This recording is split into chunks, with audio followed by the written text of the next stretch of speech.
Hey y'all, welcome back to my channel. Today we are going to make slow cooker meatballs, and it should be pretty simple.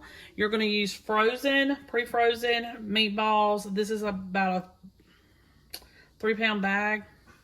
I just went ahead and put all these in here.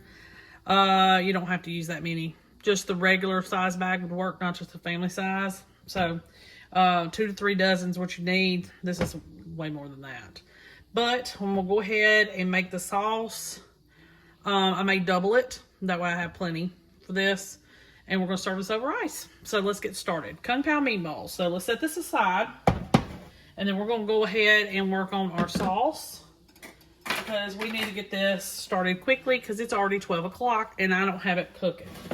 All right. 3/4 of a cup of soy sauce. Let me grab another bottle real quick because I thought I already did that. We're going to just go ahead and we're going to double this. All right, 3/4 of a cup twice. Usually I'll do the math and everything, but I only got one measure thing out, one measuring cup. So that's 1/4. 2, 3, 4, 5, and 6. This is reduced sodium. Before anybody comes after me, I always use reduced sodium. Try to find reduced sodium products. It's just better for us. Okay, the next thing that we need to do is we need to do a whole cup of beef broth. So, because I'm doubling, so remember that when you go to do this. All right. Now, you're going to need a tablespoon of sesame oil, but I'm going to do 2 because I'm doubling, and I can pretty much eyeball this. Tablespoon, and this is really good stuff. Keep this in the fridge for all your Asian meals. Works great. You needed 2 tablespoons of rice vinegar, again, because we're doubling. So, okay. Forgot something else, my brown sugar. You're going to need 1/3 of a cup of brown sugar. I'm going to have to get out the old measuring cup for that. You know what? This will probably work. Oops. Just get rid of all of that.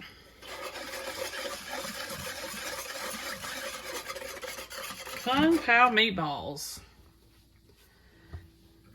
Okay. All right, we're going to need about 4 teaspoons of cornstarch. And let's see, 4 teaspoons. And we're going to double it, so we need 8. That'll be 2 tablespoons.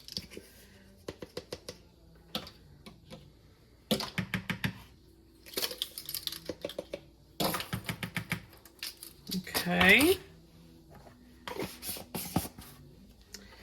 And instead of fresh garlic, I'm just going to use some garlic powder. And we're going to need, I would say, about 4 teaspoons. Again, because we're doubling it. 2 teaspoons of ginger.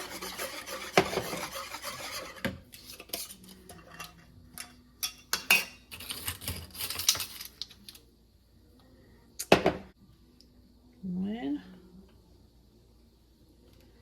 2. Alrighty. And our salt and pepper to taste. Now, with this recipe, you're supposed to add some dried red chilies. If you have that on hand, feel free. But I do not keep stuff like that on hand because it's like a product you'll never use again. You know what I mean? So I just do my crushed red pepper flakes instead of, and then I could also adjust the heat with those a lot easier. And so that's what we do. All right, we're gonna pour this over the meatballs because we basically got everything ready to go. Your other items will be at the end of the recipe. So we'll set that there. Move everything back. It's our meatballs. And pour this over. Okay. Like I said, I doubled it, so don't forget. You go by the recipe, it's not going to be that much sauce. Okay, so we need to go ahead and add our flakes. I don't want to do too much, but for it to be kung pao, it's going to have to be a little bit spicy. That's just all there is to it. So, probably going to add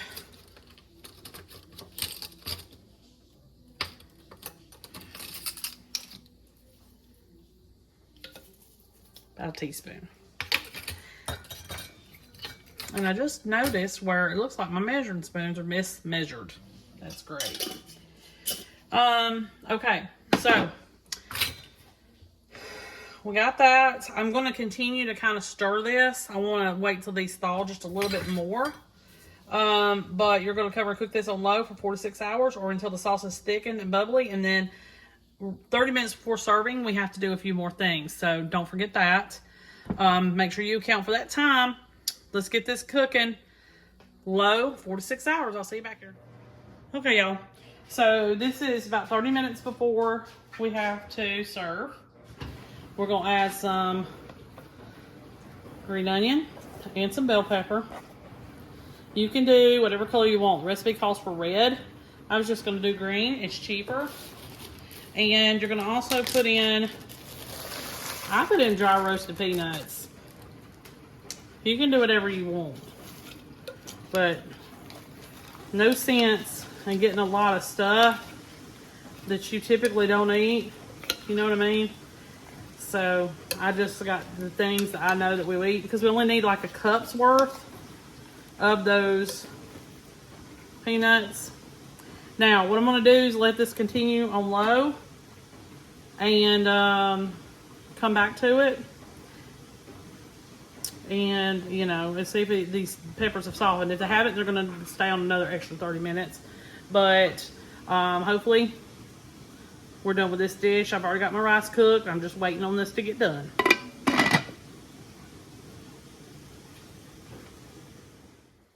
Okay, y'all. Finished product. Did perfect. It's quite spicy just with a teaspoon of pepper flakes that I put in it. So that, you know, if you want a little bit less heat, probably back off that and just do about a half a teaspoon. But turned out perfect. I probably wish I would have put the peppers in sooner, but it's ready to go. Still got a tiny bit of a crunch to it, but I'm sure as they sit in the sauce and everything, it'll probably soften up. But it tastes great, and we're excited. And I served some egg rolls on the side. Hey y'all, really quick crock pot recipe for some chicken. This would be if you just, you know, you're just like at the end of the week, you don't know what you're gonna make because you just don't care. And I know those days all too well. That's when my crock pot really comes in handy. So what you're going to do is take you some chicken thighs. It doesn't have to be chicken thighs. It just needs to be bone in and have skin. And you're not going to put anything on this except for seasoning. So I sprayed my insert, put the chicken in, no liquid, no nothing. And I'm going to set this aside just real quick. And we're going to mix up some seasoning. And it's just basically your favorite, I guess. But if you don't have a favorite, you know, you can just use the ones that I'm using. I'll let you know what those are. This is poultry seasoning. And you don't have to worry about that little lump because I'm going to kind of whisk it together a little bit. Some Creole seasoning. And it needs to be at least about a teaspoon or so of each because you've got a whole pack, a whole family pack of chicken thighs here. This is about 4 to 5 pounds of bone-in chicken. So at least a teaspoon of each seasoning.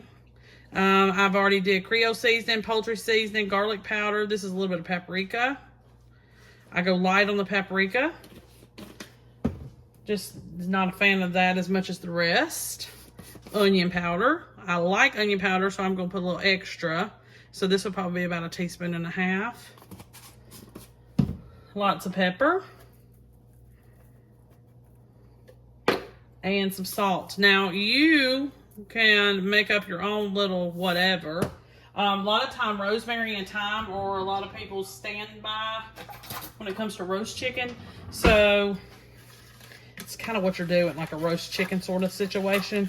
But we're putting it in our crock pot so I don't have to watch it all day, and it can cook while I'm gone for the day.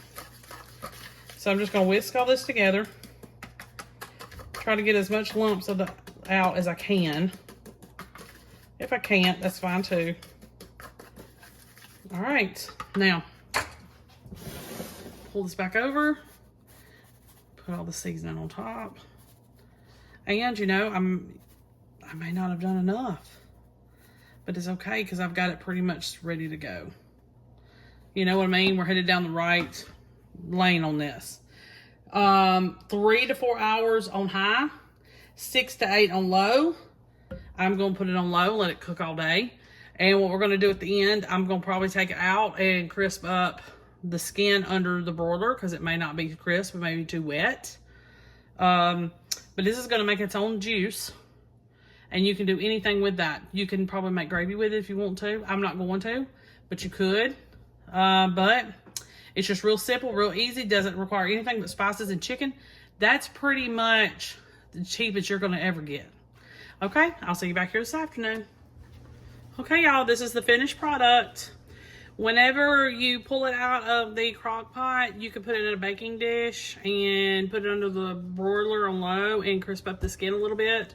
It does look like it's burnt, but it is not. That is the seasoning that are really good and crusted on the skin of the meat. You don't have to leave that on. You can actually take that off if you prefer. Some people like that. So it's just the seasoning that we put on the top of the chicken when we put it in the crock pot. And I have mac and cheese that I paired it with and some Brussels sprouts. This will be a really good dinner. It doesn't take much, a few bucks on each one. This is really good budget meal.